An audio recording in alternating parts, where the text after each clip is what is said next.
Friend, welcome back to e learning with Hina ma'am channel. आज हम बात करते हैं विभिन्न प्रकार के तंतुओं के बने कपड़ों की विशेषताएं। यानी इस टेबल से हम क्या जान पाएंगे, कौन सा प्राकृतिक तंतु है, कौन सा हमारा प्राणिज तंतु है, कौन सा हमारा मानव निर्मित तंतु है तथा कौन सा तंतु हमारा क्या है, यहाँ पे देख भी पा रहे हैं कृत्रिम तंतु है यानी रासायनिक या संश्लेषित तंतु है। हमारी एक वीडियो बनके तैयार हो चुकी है, तो आपके बीच आने वाली है। उसमें हमने क्या करा, एक डायग्राम के थ्रू इन सबको देखा है, तो उसी डायग्राम के थ्रू आप भी जान पाएंगे। चलिए हम स्टार्ट करते हैं। इसमें क्या है कि आपका 2 नंबर ये दिला के जाएगा पूरा आपका जो टेबल है ये डायग्राम वाली। तो यहाँ पे क्या टेबल फॉर्म में हमने रखा है इनकी। तो हम क्या क्या पढ़ेंगे, रेशों की क्या पढ़ेंगे, कपड़ों के तंतु पढ़ेंगे, अधिक या कम महंगा पढ़ेंगे, यानी कि इनकी सारी क्वालिटी को देखेंगे। टिकाऊपन या मजबूती क्या है इनकी, ये भी जान पाएंगे हम कि इनका टिकाऊपन और मजबूती क्या है। दूसरा क्या है इनकी, क्या है ये सिलवट या फिर चिकन कितनी है, यानी कपड़ा कितना सिकुड़ता है आपकी भाषा में। और दूसरा है धुलाई कठिन या सरल है, यानी किस तरह से हम वॉश कर सकते हैं।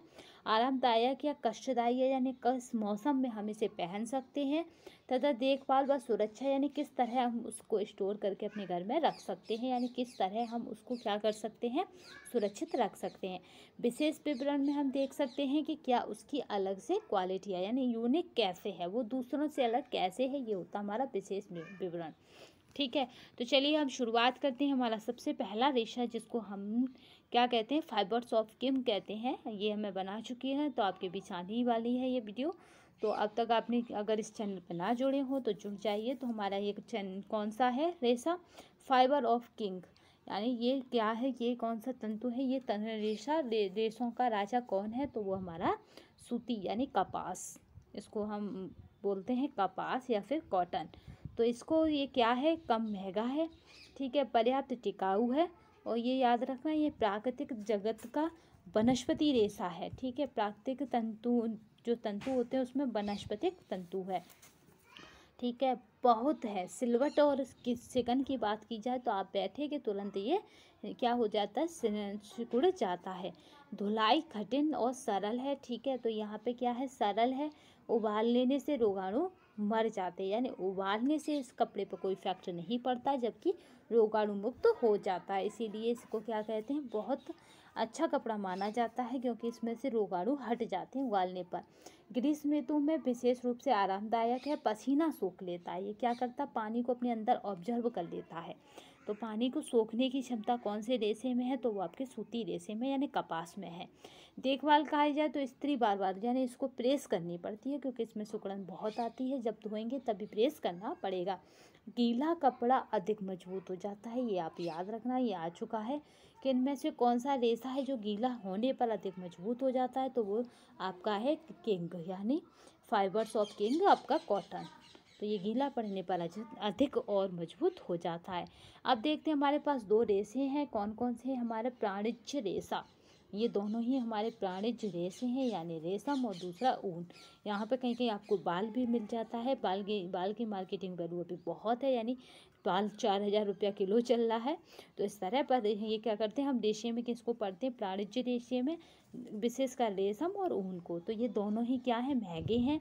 अगर इन दोनों की विशेषताएं देखें तो सूती की अपेक्षा अधिक टिकाऊ है। ठीक है, टिकाऊ अधिक है, और ये भी टिकाऊ है। कम है, यानी सिलवट और उसकी चिकन की बात करें तो बहुत कम है। और सावधानियों में क्या है कि इसको क्षार से हानि होती है। ठीक है, इसको क्या होती है, क्षार से हानि होती है। यही यहाँ पे है कि इसके लिए भी अच्छा डिटर्जेंट चाहिए होता है, इसको क्षार से हानि हो जाती है ऊन को। ठीक है, आरामदायक है, पहनने में लटकाव क्या करता है, सुंदर लगता है, यानी जो रेशम है आपको पता है उसे जाना ही सुंदरता के लिए जाता है, इसीलिए इसे क्या कहते हैं, रेशों की रानी कहा जाता है, क्वीन ऑफ फाइबर। तो हमारा रेशम है। शीतकाल में आरामदायक, अगर ऊन की बात करी जाए तो ऊन क्या है, शीतकाल में आरामदायक है। अगर कपास यानी सूत की बात करी जाए तो वो ग्रीष्म ऋतु में आरामदायक है, याद रखना। अधिक गर्म क्या करते हैं, इस पर कपड़े को हानि पहुंचती है। रेशम पे हम अधिक गर्म प्रेस नहीं कर सकते हैं। गीली स्थिति में ये 15% क्या होता है, सुदृढ़ता खो देता है, यानी ये गीली स्थिति में मजबूत नहीं हो जाता, जबकि कपास क्या है मजबूत हो जाता है। धूप में क्या होता है, इसको देखिए यहाँ पे ये क्या हो जाता है, धूप से सफ़ेद ऊन पीली पड़ जाती है और यहाँ पे क्या है सिकुड़न व आपकी है फ्लेटिंग से बचाने के लिए जल बहुत गर्म नहीं होना चाहिए, यानी यहाँ यह गर्म जल नहीं झेल पाता, जबकि ये क्या होता है आपकी आपकी जो दृढ़ता है वो भी खो देता है गर्म पानी में, यानी यह गीली स्थिति में मजबूत नहीं होता। नेक्स्ट देखते हैं मानव द्वारा निर्मित, यानी मनुष्य के द्वारा निर्मित आपका है रेयॉन। यहाँ बात करी जा रही है रेयॉन की। रेयॉन के बारे में एक बात और जान लीजिए कि जो रेयॉन है वो क्या है, मानव द्वारा निर्मित कहा जाता है, तथा रेयॉन का एक और ख़ास बात यह है कि इसको जादुई रेशा कहा जाता है। जो आपका नायलॉन है उसको जादुई रेशा कहा जाता है, जबकि जो आपका रेयॉन है उसको ये क्या है प्रथम मानव द्वारा निर्मित रेशा है, first fibre of man made. ठीक है, तो वो है हमारा रेयॉन। और जादुई रेशे की बात की जाए तो वो हमारा नायलॉन। तो यहाँ पे देखिए कि क्या है कि वो आपका रेयॉन है, रेयॉन है, महंगा है, ये सूती कपड़े जैसा मजबूती है सूखी स्थिति में। ठीक है, पर्याप्त मात्रा में है। अगर सिकुड़न और उसकी बात की जाए आपकी तो वो पर्याप्त मात्रा में होती है।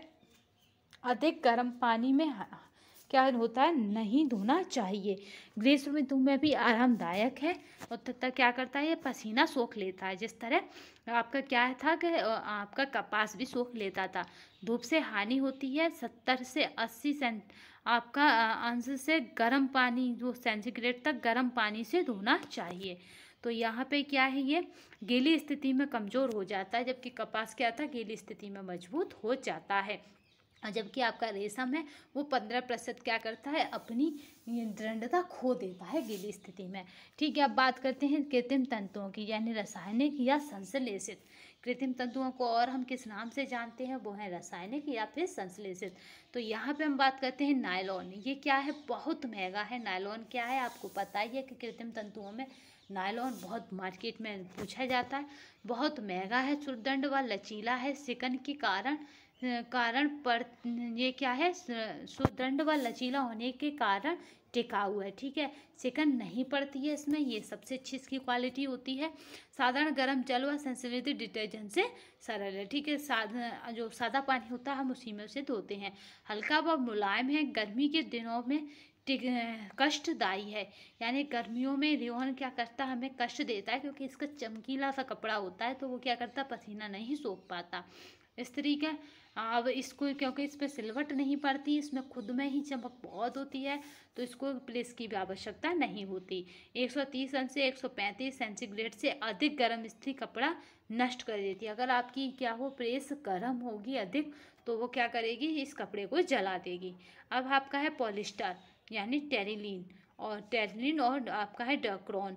तो यहाँ पे देखिए कि ये बहुत महंगा है। पॉलिस्टर की बात करें बहुत टिकाऊ है, घिसता कम है। ठीक है, मैंने पॉलिस्टर के ही कपड़ों की क्या पहनी है ज़्यादातर यूनिफॉर्म पहनी है, क्योंकि ये क्या है बहुत टिकाऊ होता है तथा घिसता भी कम है।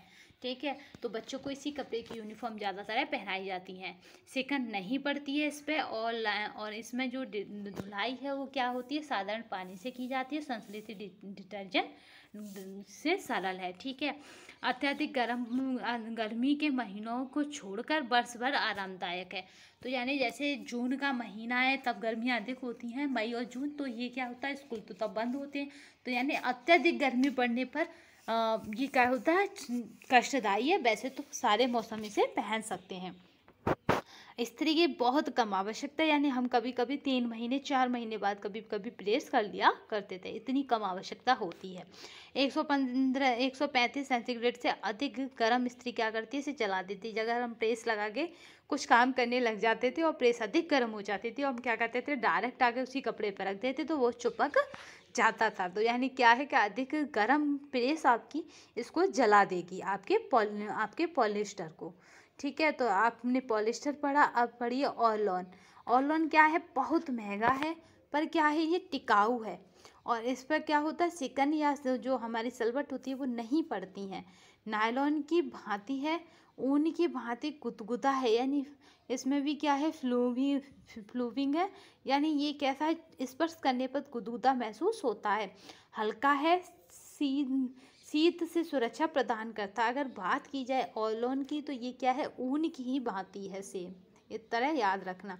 ये ऊन की ही भांति क्या करता है, जितना ऊन को टेम्परेचर चाहिए यानी प्रेस में, उतना ही इसे चाहिए, यानी ना इसको टेम्परेचर की बहुत कम आवश्यकता होती है। धुलाई के लिए हल्का गर्म पानी चाहिए, इस्त्री करने की विशेष आवश्यकता नहीं है ऑलोन पर, क्योंकि ऑलोन अगर पूछा जाए कि ऊन के समकक्ष ऐसा कौन सा रेशा है जो ऊन जैसी क्वालिटी रखता है, तो वो हमारा है ऑलोन। ठीक है, तो ऊन जैसे गुणों से कौन भरपूर है, तो वो हमारा ऑलोन। और याद रखना, लोन लगा देना। आपका है पॉलिएस्टर। पॉलिएस्टर क्या है कि 67% है, और सूती धागे क्या है, इसमें 33% का मिश्रण है।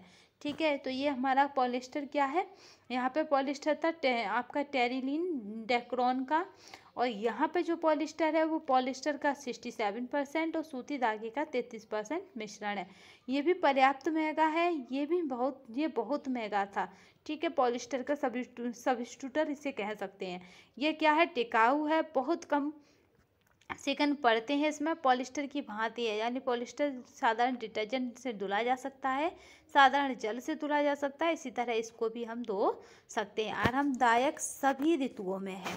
इसकी बस एक ये क्वालिटी है कि ये क्या है, पॉलिएस्टर सभी ऋतुओं में आरामदायक है। जबकि जो वहाँ का पॉलिएस्टर था, जो आपका डेक्रॉन था आपका किससे बना था, आपका टेरिलीन से, वो अत्यधिक गर्मियों के महीनों को छोड़कर 12 महीने आरामदायक था। ये क्या है, आरामदायक है सभी ऋतुओं में। स्त्री की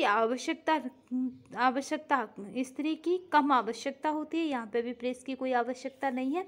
सूती कपड़े की भांति उबालना नहीं चाहिए, यानी अगर हम इसे उबालेंगे तो उबाल के क्या होगा, ये अपनी क्षमता को खो देगा, यानी ये कपड़ा नष्ट होने के कगार पर आ जाएगा। तो इसे सूती कपड़े की तरह उबालना नहीं चाहिए, जबकि सूती कपड़ा ही एकमात्र ऐसा कपड़ा है जो उबालने पर क्या होता है, आपका जो रोगाणु हैं, जो विषाणु हैं, उसमें से नष्ट हो जाते हैं, रोगाणु मर जाते हैं। इसीलिए डॉक्टरों के पास सूती कपड़े ही रखे जाते हैं।